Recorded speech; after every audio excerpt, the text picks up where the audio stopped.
Bankuti ngoja na T3 V13. Mzee, picha ya mzee. T3 V13. Déjà on a libéré Boulongue. Boulongue libéré, Boulongue libéré. Boulongue libéré, Boulongue libéré. Boulongue libéré. Boulongue libéré, Boulongue libéré. Boulongue libéré, Boulongue libéré. Iko génération ya Simba Nkutu. Na force ya Daoudi epeke libérateur.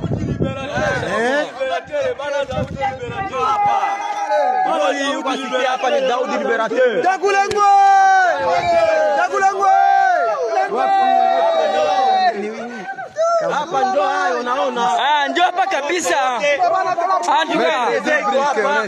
Antuka. T3 V13. Antuka nafanya kazi kabisa Simba Nkutu. Leo kabisa tunalibera kabisa. Antuka. Donc quand nous voyons, nous devons alerter. Nous ne sommes pas contre le bombardement de notre armée. C'est la guerre actuelle. Disons, dans le monde, on utilise plus l'armée de l'air.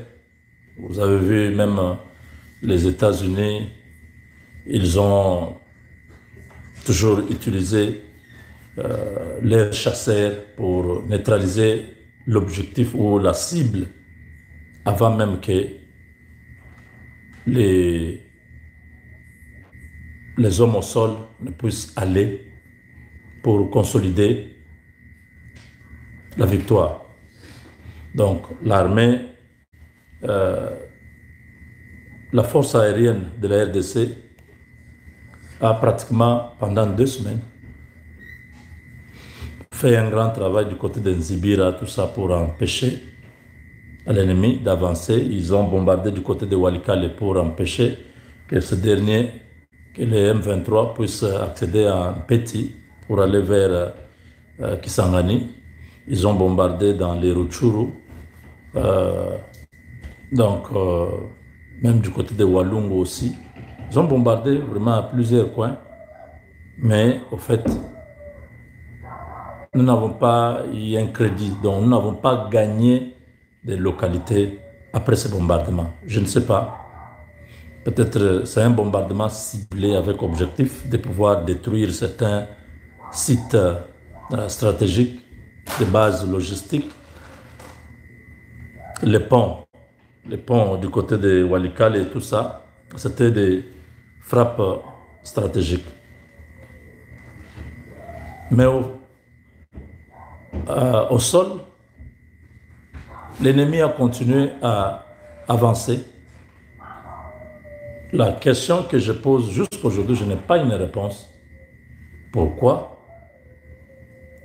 la RDC, avec son armée, ont choisi la politique de la défensive? Je vous ai dit, Donald Trump prend le pouvoir. 8 mois plus tard, il change la doctrine militaire américaine. Il dit non. Cette décision a été prise après la Deuxième Guerre mondiale, des choses. Il a expliqué beaucoup de choses. Nous sommes dans un contexte géopolitique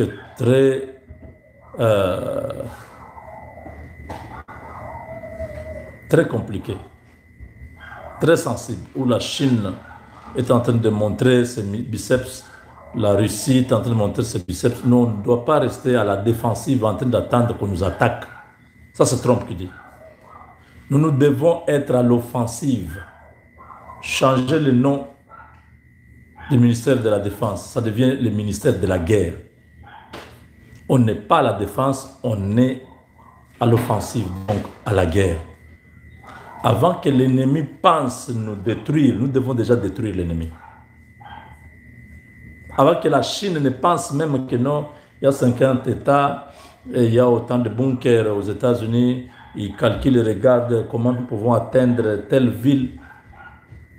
Avant qu'ils pensent à ça, Trump dit nous devons être proactifs, nous devons être une armée de la guerre.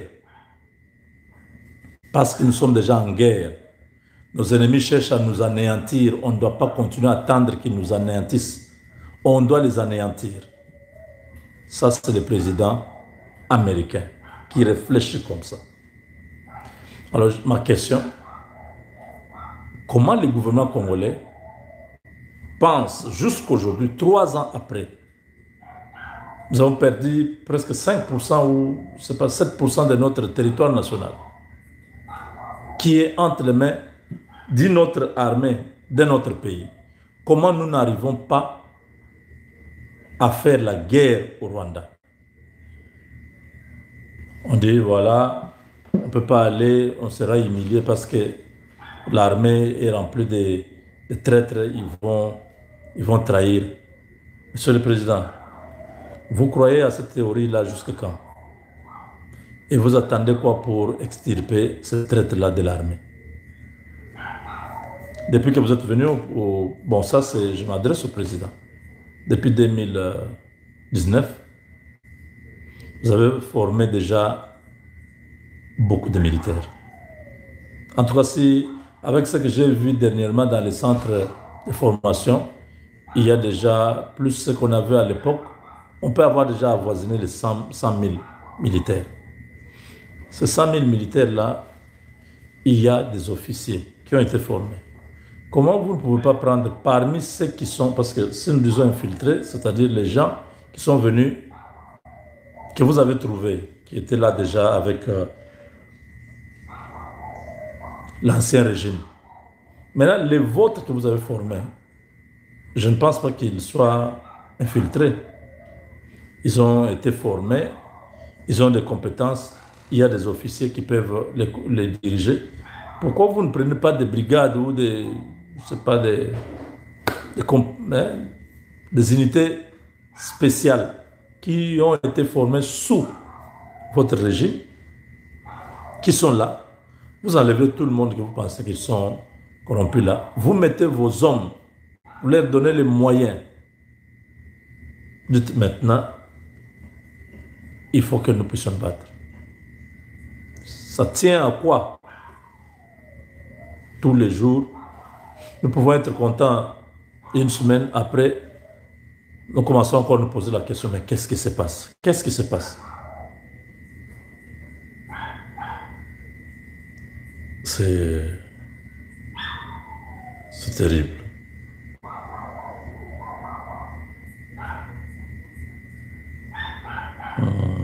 Attendez.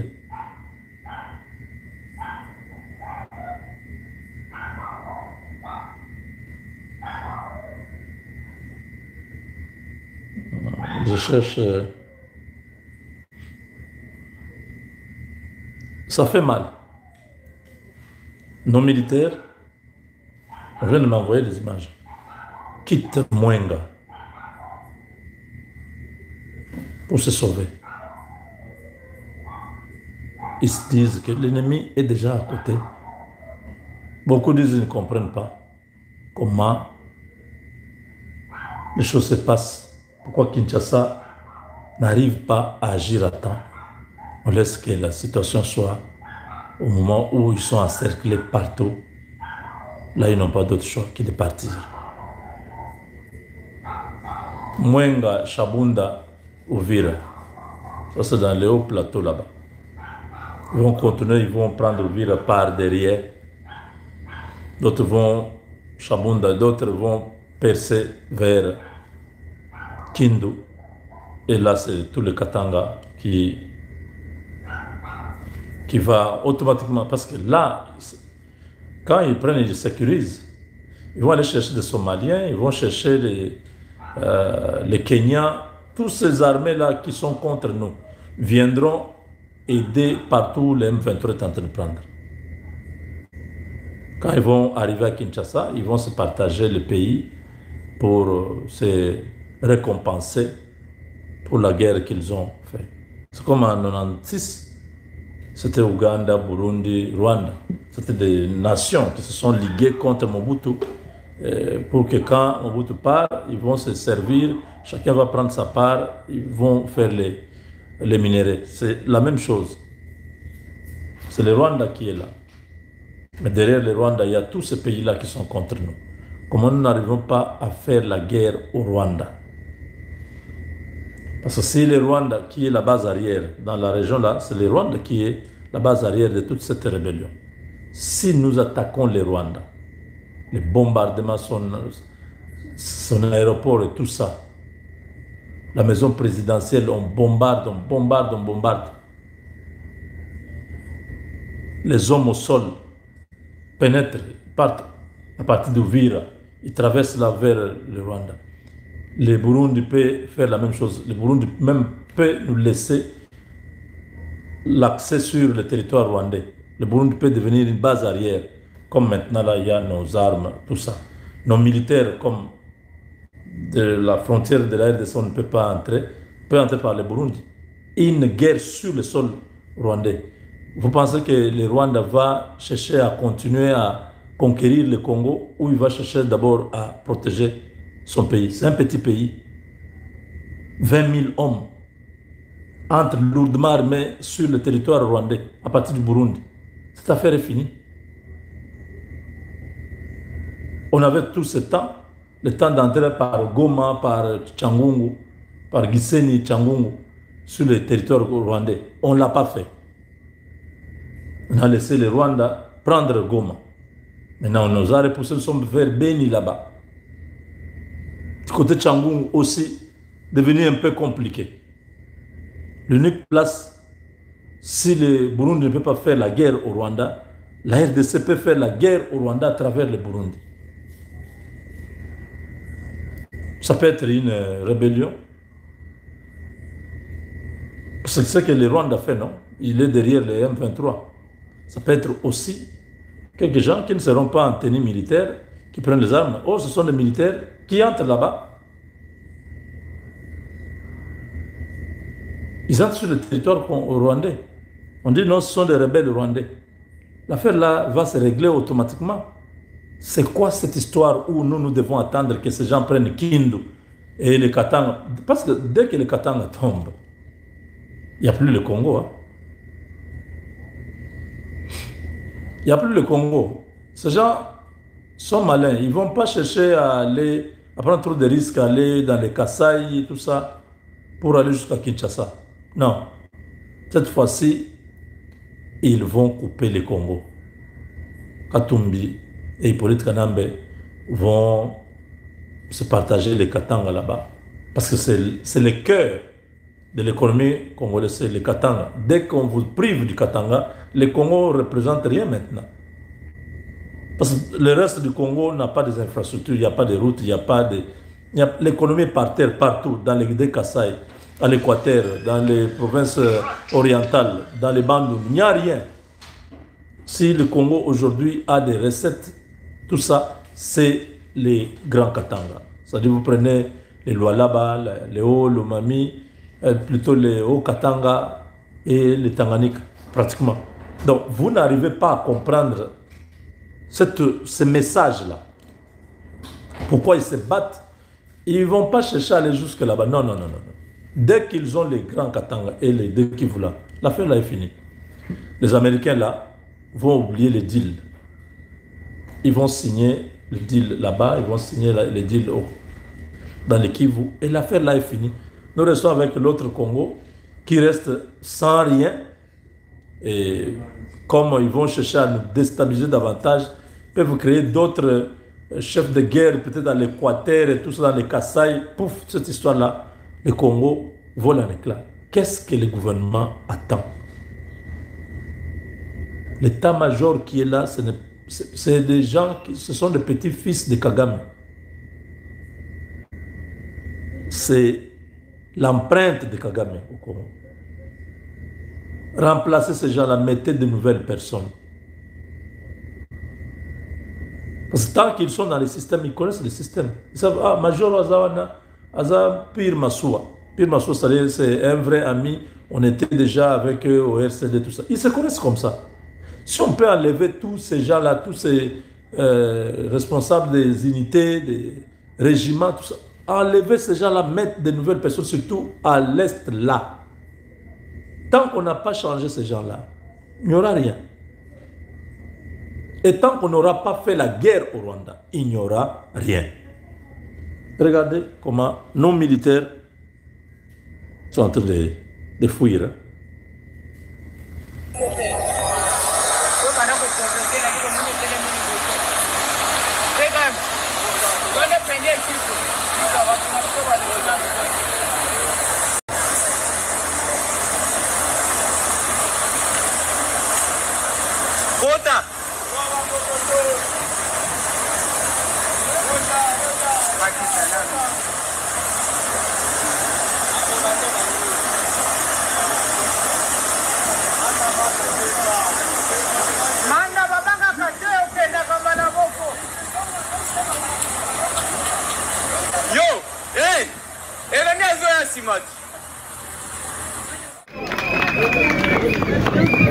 Mwana mboka, mwana mboka, mwana mboka, mwana mboka,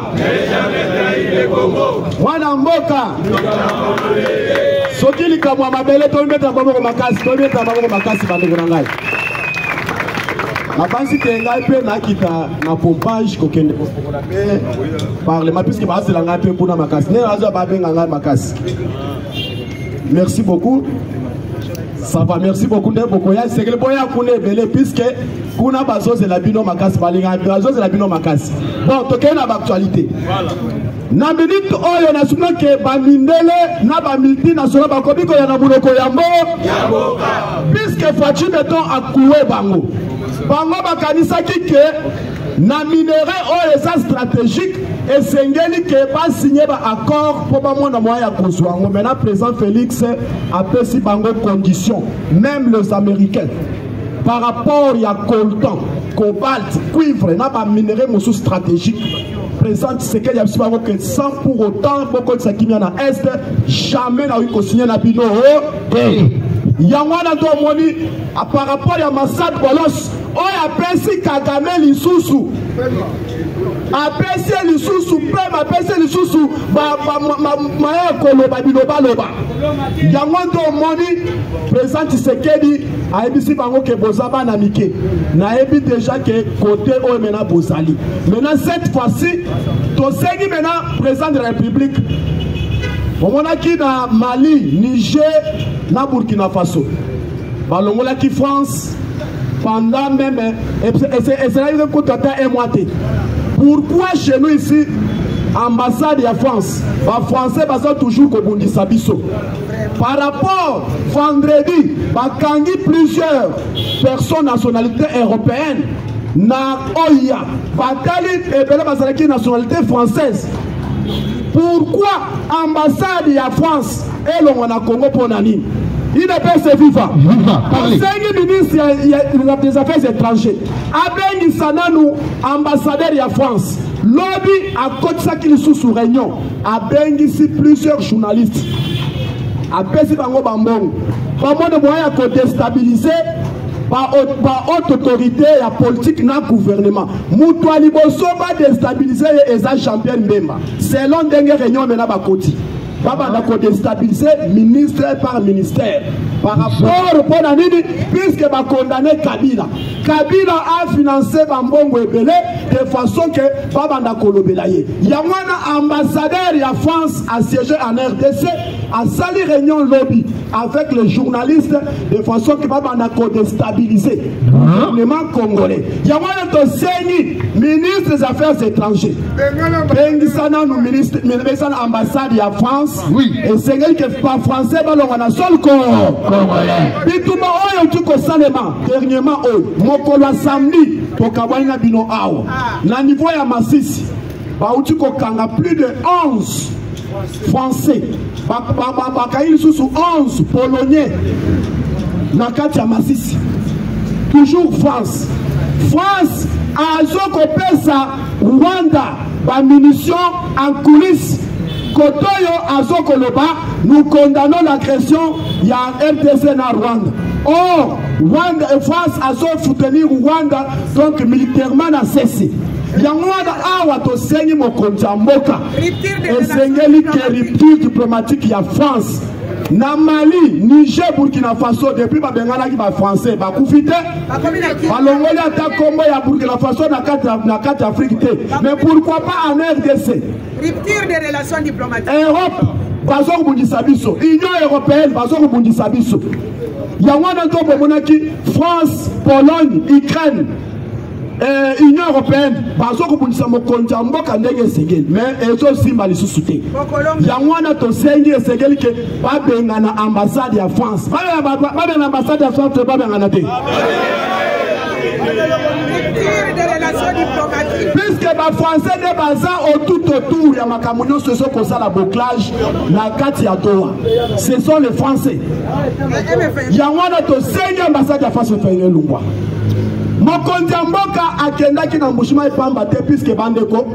La suite que à partir de lobby na consternation na makaliso maintenant na kanisi que puisque communication au maintenant soi-disant il y a Mokonzi Mboka bazoko ça la réalisation Mokonzi te Mokonzi Mboka ça la réalisation est belé à part l'université Mokonzi Mboka fondra l'université c'est belé il faut qu'il y ait des Bunya il faut qu'il y ait des Kisangani il faut qu'il y ait des Kananga il faut donc attendre partout en RDC avant décembre ici yangwana na mikolo koya ngamoko na kosala ba papier moko na ya opesa bino bosala ba photocopie tampe bokende bino bo panza par rapport à la balisation Mokonzi Mboka sali makambo eza ebele puisque la balisation eza ebele soki totanga autant ekosila ti lobby yangwana mukolo lobby na kosala devoir na kokoma tous les réalisations Mokonzi Mboka soki na a mukolo jeudi na kopesa bino ba papier bino bokende kosala bino ba photocopie na sai bino mbongo te ngambo na kosala na mbongo na ngai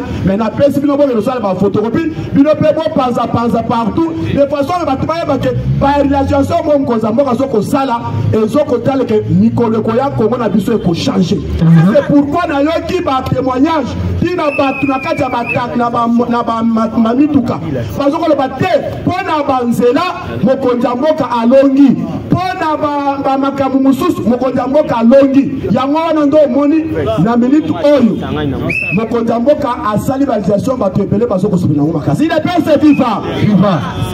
Donc il y a maintenant la situation sécuritaire. Sur le plan situation sécuritaire, quand maintenant Kagame, Kabila, quand Kabila, le maintenant présente Sekedi, va condamner Kabila, maintenant quand Kabila, Kagame, Basiliki, Babimisi, militaire na Bango. Dernièrement, après qu'on perde 7437 militaires commando oinanga otiko représenté bangonyo surtout ba perdre ebele ba kimaki ba mususu tozo ko capturer jusqu'à présent nombre na bango ici déjà ekiti batikala à peu près moins de 200 maintenant Makenga auti kola kisalisusu 9350 plutôt oya utuko la kisango ba utuko si sa formation wapi na chance à la kisi ba militaire ebele par après ko perdre ba militaire commando o mena bia mungu abanda ko diriger na bia mungu na ba commando nyoswa na ba kufa Makenga la kisi 9350 alobi nde ba oyo ba commando nde ba ko libérer Kinshasa nde ba ko libérer Congo yangona bisho ke mokole ya samedi oto kabwana bino awo na sio ke Black Water bo betala Black Water mabo makasi là on a ça le zéro makasi puisque Pologne, Qatar, France bazana simarwan nde batu ko maintenant bazo soutenir Rwanda sur le plan militaire là sur le plan armement maintenant Black Water depuis abanda qui déploiement na yi Yawando moni maintenant nanga mokolo samedi dimanche par suite palpite ba moni que la présence y a ba militaire Black Water sur le sol congolais précisément dans est république du Congo nanga na bisi moi Kagame babimisi ba visa balobi ke po mutu akoma na Bukavu na Goma esengeli bango bayeba baloyi ke un étranger akoma na kati ya Bukavu te akoma na kati ya Goma te. Or maintenant les États-Unis d'Amérique baza déjà na kati ya Goma, baza déjà na kati ya Bukavu, c'est pas déjà présence ya Blackwater sur le deux villes. Il déplace viva. Ya wana to moni balancer ba message na bango wana. Esengeli ke babanda ko identifier batu nyonso baza na Goma, bawe baza na kati ya Bukavu. Maintenant na kati ya Bukavu, il y a déjà un quart déjà, il y a Bawazalé de Bazadi déjà la kati ya Bukavu. Il y a déjà plusieurs services, il y a Blackwater Bazali déjà la kati ya Bukavu. Maintenant, au côté maintenant, il y a Burundi. Plusieurs militaires burundais, Bapanzani na province ya Sud Kivu. Maintenant, Blackwater a sali, atali nanu, ba contre Union sur Rwanda banda kokotango. Puisque à ça le premier essai, mokolo a samedi. Oyo maintenant ba uti ko calciner plus de 6 camions remplis de militaires RDF ba uti à partir ya Rwanda. Ba komi na Bukavu, kokoma na Bukavu. Dans le moment qui est à Bukavu, et c'est là que l'on a né Saliboy. Bambula moko bezo beta ti esili. Malamoko batwana basoko kokota. Bakanisa ke na moment où les autres ça là, patron est comme on a dit. Or patron de banda kota la ba position da bangonyo. Ya wana ndo moneta pe bakoti, malamoko ale. Babali déjà qu'on soit une grande contingence. Et c'est qu'il va qu'il y ait des Massissi. Après Massissi, il va qu'il y ait des Walikale. Après Walikale, il va progresser Rouchou. Après Rouchou, il va Moussous Mamata Niragon. Maintenant, une grande Moussous, et c'est qu'il va qu'il y ait des Bukavu. Il va partir de Minova, Calais, Kabare, Walungu, Bukavu, Uvira, Fizi, Baraka, Minembwe, Mikenge, côté ya Mwenga, Shabunda. Il est pas ce vivant. Yamona do monaki de la Blackwater. Abandina nous, bawe babandaki balongwa parti ya Goma. Bazo kende, inde bakomi. Avant ba le kamena, ba le qui direction mena qui mène Sake Minova pour ba kende na Calais. Bazu mena Sake ba keli, ba le qui ba keli ba koti mena na kati ya Bukavu ya Masisi. Bazu mena direction Ngungu. Mushembere poba kitamena na Rubaya. Ndebi sika oimena Blackwater a outil ko calciner plusieurs M23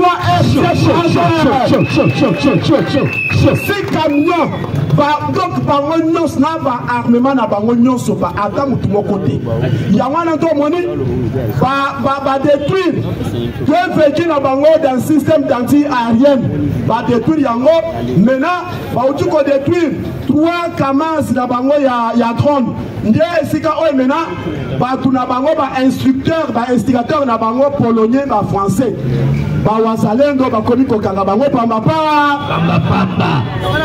bakangi bango nyonso puisque bayaki de façon que ba encercler Rubaya ba mona moya ko iba mena ba or ba iba mena ba coltan puisque Qatar, Pologne, France, au moment où tu sais qu'il y a beau signer banane, c'est que tout le monde a moyen à copier, tout le monde a moyen à copier, maintenant moi fond la biso. Maintenant du côté sud Kivu, bah ouais maintenant bah soit qui maintenant direction maintenant côté maintenant Minova, pour pas côté maintenant Calais, bah on va biso bah les bas maintenant lac Kivu, pour pas qui maintenant lac bah qui maintenant Libongo ya Kilundu, pour pas comme maintenant Uvira. Là où maintenant l'armée burundaise attend ici bah on surtout. Va communiquer maintenant dans la direction ya Kavumu, va communiquer dans la direction ya Shabunda Mwenga. Il y a un domoni mokolo samedi dimanche. Il y avait les affrontements maintenant très lourds et puis il y avait plusieurs pertes. Il y avait M23, toutes les contrées. Blackwater avec le militaire burundais en coalition avec les Wazalendo et les FARDC. Il ne passe que vivant. Il y a un domoni maintenant. Kagame, Kabila, Nanga, Bazu maintenant vertige. Aucun militaire au maintenant abimaki azonga quitté. Oignon surtout abandaki komeka. Namswe ke abandako kuta na bawazelo na kati. Oignon surtout abandaki komatisa. Akuta maintenant ba Blackwater avec le militaire burundais. Ya wando monaki na niveau ya Uvira.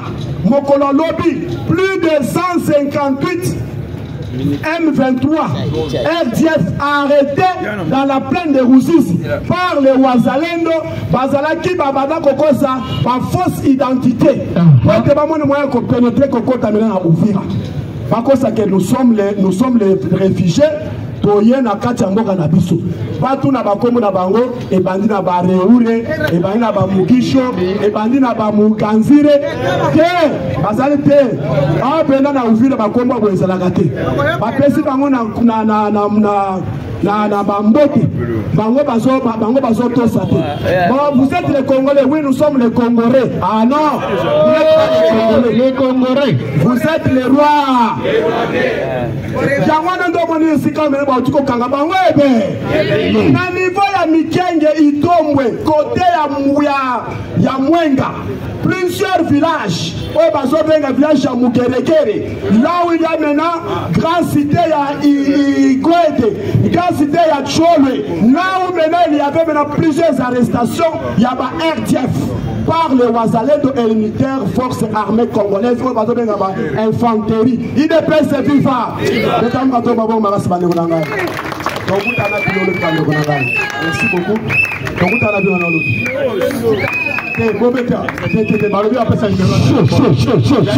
la province ananga pe na yebi angote oka ba mitonde ba ichange c'est pour un numéro de téléphone. Ça va, mon numéro de téléphone 0994 98 04 40 0994 98 04 40 081 44 34 318 081 44 34 318. Soki molimo kombo Kamba Gabriel Bar Wazalendo nyonso aliza na WhatsApp. IDPS viva. Merci beaucoup tokuta lobi na tongo lisusu atora pesa bino mokolo alelo. Bon vote. Merci beaucoup. Merci.